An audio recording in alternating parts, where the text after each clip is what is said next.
Welcome to the Celebrating Maths project for children aged 4 and 5. This video provides some basic guidelines on key learning milestones for children in maths. It also gives ideas for how you can help at home. More than anything, I hope that you can enjoy sharing maths experiences together. It's important that children develop a feel for number, making strong links between number and quantity. For example, I can count 5 spoons, knowing that the last number is the total for the set. However, this doesn't necessarily strengthen my understanding of how big 5 is. But if I count out 5 spoons from a larger set, I'm likely to develop a feel for the size of 5. Linked to that, children need to learn to subbatize. For example, instantly recognising quantities up to 3, and possibly recognising 5 as 3 and 2. Get your child to recognise small quantities in everyday situations without counting. Also, do lots of guessing and estimating. When you're going for a walk, how many steps do you think there are? It'll help children to develop a real number feel. Research shows the importance of our fingers in learning maths. Brain scanning showed that when adults do complex calculations, the areas of the brain used for finger recognition light up. Subconsciously, we see our fingers as we calculate. As well as showing numbers with fingers, for example showing 7 as 5 and 2, children need to be able to discriminate between their fingers. Maths site YouCubed have come up with a range of example games for this. I'll attach the links.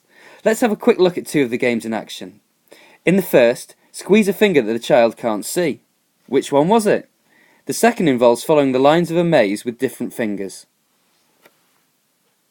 Which finger did I squeeze? Oh, naughty fingers. This one. Good one. With this finger. We can also help children to break numbers down into parts. For example, say we're looking at a family picture. We know there's 5 people. Split into male and female, I see 5 as 2 and 3. Split by dark hair and light hair, I see 5 as 1 and 4. Dominoes are great for seeing a whole split into 2 parts. It's so important because later, say a child's doing 7 add 5, we'll want them to split the 5 into 3 and 2, so they can do 7 add 3 makes 10, plus the 2 equals 12.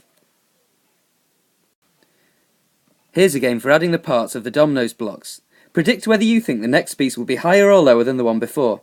If you're right, you win a counter. I'm saying higher. Turn it over and see if you're right. Talk about how you know. Let's have a quick look at the game in action. Oh, that's really high. Higher! Yay! Yay. Pom pom. Yeah, how many? 3 and 3. 6. Finally, let me encourage you to find as many ways to play with and talk about maths as possible. It may be creating patterns, comparing weights or sizes of objects, using time or money. We want to get children explaining, reasoning mathematically. From everyone at Bradshaw Hall, we hope you have a great summer.